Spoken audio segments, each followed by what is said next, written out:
बहू, किसी भी सामान को हाथ नहीं लगाना। यह सब मेरे मायके से आया है। तुम्हारे मायके में घी की नदियाँ बहती होंगी, हमारे यहाँ नहीं। एक शाम संध्या का पति आरओ ऑफिस से घर आया तो कहने लगा कि आज तुम जल्दी से तैयार हो जाओ, हम एक मूवी देखने के लिए चलते हैं और डिनर भी हम बाहर ही कर लेंगे। संध्या कहने लगी, अरे तुमने अचानक से प्रोग्राम बना लिया, अभी तो शाम का खाना भी नहीं बना है। तो वह कहने लगा कि हम खाना बाहर से लेकर आ जाएंगे। संध्या कहने लगी, लेकिन हमें तो आते आते देर हो जाएगी, तब तक मम्मी और पापा जी ऐसे भूखे थोड़ी न रहेंगे। पहले तुम्हें बताना चाहिए था, तो मैं आज शाम को नाश्ते में कुछ हैवी बना देती, फिर दिक्कत नहीं होती। एक काम करते हैं, हम कल मूवी देखने जाएंगे और कल मैं पहले से ही सारी तैयारियां करके रखूंगी। यह देखकर औरों का मन खुशी से भर आया। वह कहने लगा कि तुम कितनी अच्छी हो, जो केवल अपने बारे में ना सोचकर मेरे मम्मी पापा के बारे में भी सोच रही हो। संध्या धीरे से मुस्कुराते हुए बोली कि वह केवल तुम्हारे मम्मी पापा नहीं हैं, बल्कि मेरे भी मम्मी पापा हैं। अगर उनकी जगह मेरे मम्मी पापा होते तो मैं उनकी भूख प्यास का ध्यान नहीं रखती क्या? यह सुनकर औरों ने उसे गले लगा लिया, क्योंकि उसे पत्नी की बातों पर बड़ा प्यार आ रहा था। वरना बहुत सी औरतें ऐसी होती हैं जो अपने सुख के चक्कर में सास ससुर की सेवा करना ही भूल जाती हैं। लेकिन संध्या को उसके माता पिता ने ऐसे संस्कार देकर विदा किया था कि अपने सास ससुर को भी माता पिता की तरह ही समझना। तो मम्मी पापा की इस सीख को गांठ बांध कर वह ससुराल आई थी और इसी बात को ध्यान में रखकर कोई भी काम करती थी कि उसके सास ससुर को भी कभी कोई दिक्कत ना हो। इसीलिए उसके ससुर जी उसे बहुत ही पसंद करते थे। लेकिन उसकी सास जरा अलग ही स्वभाव की थी। वह घर में अपना दबाव बनाए रखने के लिए कभी खुलकर बहू की तारीफ नहीं करती थी और उसे ज्यादा भाव भी नहीं देती थी। अगले दिन जब दोपहर के खाने के बाद संध्या ने अपनी सास को बताया कि आज शाम को मैं मूवी देखने के लिए जाऊंगी और हम लोग डिनर भी बाहर करके ही आएंगे, आप लोग कहिए तो आप लोगों के लिए भी हम लोग डिनर बाहर से ही लेकर आ जाएंगे और शाम को मैं कुछ हैवी नाश्ता बना दूंगी। तो उसकी सास कुछ सोचते हुए कहने लगी, नहीं बहू, हम बाहर का नहीं खाएंगे। शाम को मेरे लिए वेजिटेबल पुलाव, रायता और थोड़ी सी खीर बना लेना, हम लोग वही खा लेंगे। वैसे तो संध्या को खाना बनाने में कोई दिक्कत नहीं थी, लेकिन वह सोचने लगी कि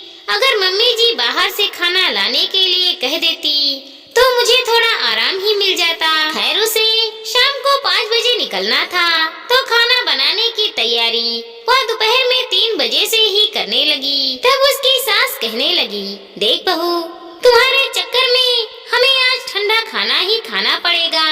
यह सुनकर वह हैरान रह गई कि उसकी सास यह नहीं देख पा रही है कि वह दोपहर के खाने के बाद आराम करने की बजाय तुरंत ही रसोई में उनके लिए खाना बनाने के लिए घुस गई है, बल्कि उन्हें यह दिखाई दे रहा है कि उन्हें ठंडा खाना ही खाना पड़ेगा। वह धीरे से बोली, मम्मी जी, खाना गरम करके खाया जा सकता है, इसमें इतनी कोई बड़ी बात नहीं है। तो उसकी सास कहने लगी, अब धीरे धीरे तुम्हारा मुंह भी खुलने लगा है, चुपचाप जो कहा है वो करो।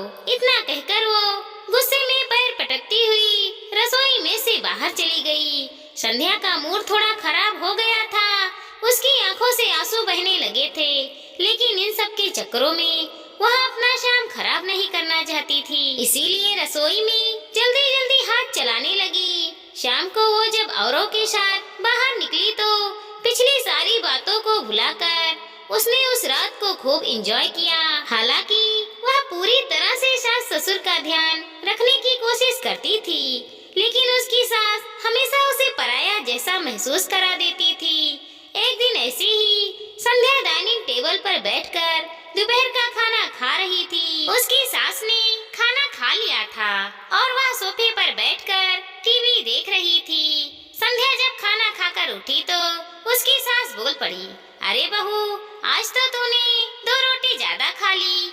लगता है आज सब्जी तूने जानबूझकर ज्यादा टेस्टी बनाई थी ताकि तुम ज्यादा रोटियां खा सको, और रोटी भी तो तूने एक्स्ट्रा बनाई होगी, तभी तो तुमने 2 रोटी ज्यादा खाई।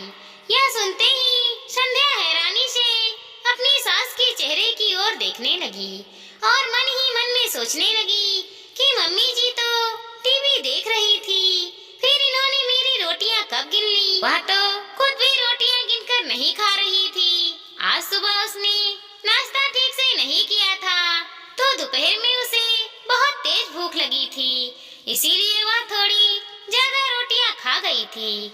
उसे पता ही नहीं था कि उसने कितनी रोटियां एक्स्ट्रा खाई है, क्योंकि वह रोटियां गिन ही नहीं रही थी। लेकिन उसे यह देखकर हैरानी हुई कि उसकी सास उसके खाने पीने पर नजर रखती है।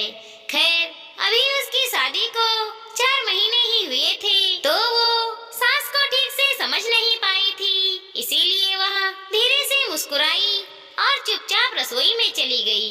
हालांकि उसे यह बात बड़ी बुरी लगी थी कि घर में उसकी रोटियां गिनी जा रही हैं। वह तो कभी किसी की रोटियां नहीं गिनती थी, अंदाजे से ही वह खाना बनाती थी और सबके लिए प्यार से खाना बनाती थी। सबका खाना हो जाता था और कभी कभार 1-2 रोटियां ज्यादा बच जाती थी, तो अगले समय के खाने में वह रोटियां गरम करके खा लेती थी। लेकिन उसने कभी सोचा नहीं था कि जिंदगी में कभी उसकी खाई हुई रोटी भी कोई गिनेगा। मायके में जब वह रोटियां खाई जाती थी, तो उसकी माँ तो बिना पूछे ही थाली में और ज्यादा रोटियां डालती रहती थी। माँ तो ऐसी होती है कि बच्चे कितनी भी रोटियां खाए, वह चाहती है कि उनके बच्चे थोड़ा और खा ले।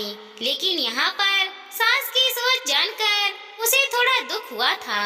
एक हफ्ते के बाद एक दिन सुबह सवेरे वह घर की सफाई कर रही थी, तभी दरवाजे की घंटी बजी। उसने दरवाजा खोला तो सामने उसके मामा ससुर खड़े थे। उसने झट से उनके पैर छुए। मामा जी ने उसे आशीर्वाद देकर एक थैला पकड़ाते हुए कहा, लो बहू, इसमें कुछ मिठाइयाँ हैं और घर के बने हुए घी हैं। सर्दियाँ आने वाली हैं, मैं हर साल यहाँ के लिए घी लेकर आता हूँ, तो सोचा कि इस बार भी घी लेकर दे दूँ और तुमसे मुलाकात भी हो जाएगी। शादी के बाद तो तुमसे मिलने का मौका ही नहीं मिला। यह सुनकर संध्या हौले से मुस्कुरा उठी और रसोई में उनके लिए चाय नाश्ते की तैयारी करने के लिए चली गई। हॉल में उसकी सास और मामा जी बैठकर बात कर रहे थे। चाय नाश्ता करने के बाद वह वापस जाने की तैयारी करने लगे, तो संध्या की सास कहने लगी, अरे भैया, इतनी जल्दी क्या है जाने की? 1-2 दिन रुक जाओ। तो वह कहने लगे, नहीं, वहाँ घर पर बहुत सारा काम फैला हुआ है, मैं फिर कभी आऊँगा। इतना कहकर वो वहाँ से चले गए। जब दोपहर के खाने का समय हुआ, तो उसकी सास अपने मायके से लाए हुए घी एक कटोरी में निकाल कर ले आई और दाल में मिलाकर खाने लगी। जब उनका खाना हो गया, तब संध्या भी खाने के लिए बैठी। उसे भी घी बहुत पसंद था, तो उसने भी उसी कटोरी में से 1 चम्मच घी निकाल कर अपनी सब्जी में डाल दी। ऐसा करते हुए उसकी सास ने देख लिया था। वह तुरंत ही लपकती हुई वहाँ पर आई। उन्होंने झट से कटोरी उठाते हुए कहा, ये क्या बहू, तूने अपनी सब्जी में घी क्यों डाली? संध्या हैरानी से बोली, मम्मी जी, मुझे भी घी खाने का मन कर रहा था और मुझे सब्जी में घी डालकर खाना पसंद है। आपने दाल में घी डाला था ना, तो उसी तरह मैंने सब्जी में घी डाली, तो इसमें गलत क्या है? उसकी सास गुस्से में कहने लगी, देखो बहू, ये घी मेरे मायके से आया है, तो ये घी सिर्फ मेरी सब्जी दाल में डालो।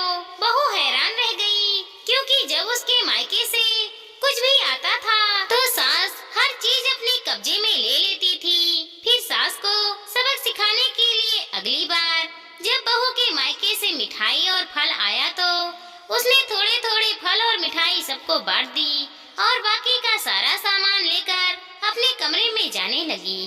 तब उसकी सास ने टोकते हुए कहा, अरे बहू, यह सारा सामान लेकर कहाँ जा रही हो? सारा सामान मेरे कमरे में रखो। तब बहू ने करारा जवाब देते हुए कहा, मम्मी जी, अगर आपके मायके से घी आता है तो वह सारा घी आपका, तो फिर मेरे मायके से आए हुए सामान भी मेरे हुए ना। मैंने तो फिर भी सब लोगों को फल और मिठाइयाँ दी हैं, लेकिन आप तो कुछ भी शेयर नहीं करना चाहती। पिछली बार जब आपके मायके से घी आया था तब आपने मुझे ताना मारा था कि तुम्हारे मायके वाले घी नहीं भेजते हैं, तो मेरे मायके से आए हुए घी पर से नजर हटा लो। मम्मी जी, अगर मेरे घर में भी गाय होती तो मेरे मायके से भी घी आता, लेकिन अगर आपके मायके से घी आया है तो इस घर की बहू होने के नाते क्या उस घी में से थोड़ा सा घी लेने का मुझे अधिकार नहीं है? अरे बाजार से घी तो आता ही है, लेकिन घर के घी की बात ही कुछ और होती है। उसके सौगंध की खुशबू के कारण ही मैं थोड़ी सी घी लेने गई थी, लेकिन आपने तो मुझे इतना कुछ सुना दिया कि अब दोबारा मुझे घी को हाथ लगाने की इच्छा तक नहीं होती। सबके सामने बहू ने यह बात उठाई थी तो सब लोग प्रश्न भरी नजरों से उनकी ओर देखने लगे। संध्या की सास सब पक गई थी। उन्होंने तो अकेले में बहू को डांट दिया था कि मेरे मायके से आए हुए घी का इस्तेमाल मत करना, लेकिन उन्होंने कभी सोचा नहीं था कि बहू इस तरह सबके सामने यह मुद्दा उठाएगी। उन्होंने धीरे से कहा, अरे बहू, वह तो मैंने ऐसे ही मजाक में कह दिया था। तुम्हें जब भी घी खाना है खा सकती हो, और यह मिठाइयाँ और फल अपने कमरे में मत रखो, सभी घर वालों को खाने को दे दो। ऐसा भला कोई करता है क्या? अब सास अपनी बात से पलट रही थी, लेकिन संध्या को भी बात ज्यादा आगे बढ़ाकर घर में तनाव का माहौल उत्पन्न नहीं करना था। तभी उसने भी फल और मिठाइयों का डिब्बा वहीं पर रख दिया। दोपहर में जब वो खाना खाने के लिए बैठी तो उसकी सास ने खुद एक कटोरी में घी लाकर डाइनिंग टेबल पर रख दिया और अपनी बहू से बोली, लो बहू, जितना घी खाना है खा लो, मैं तुम्हें घी खाने से क्यों रोकूंगी। संध्या मन ही मन में मुस्कुराते हुए घी खाने लगी और सोचने लगी कि जब घी सीधी उंगली से ना निकले तो उंगली टेढ़ी करनी ही पड़ती है। दोस्तों, हमारी इस छोटी सी कहानी को लाइक करें, शेयर करें और सब्सक्राइब करें। साथ ही साथ मिलते हैं अगले वीडियो के साथ। तब तक के लिए धन्यवाद दोस्तों।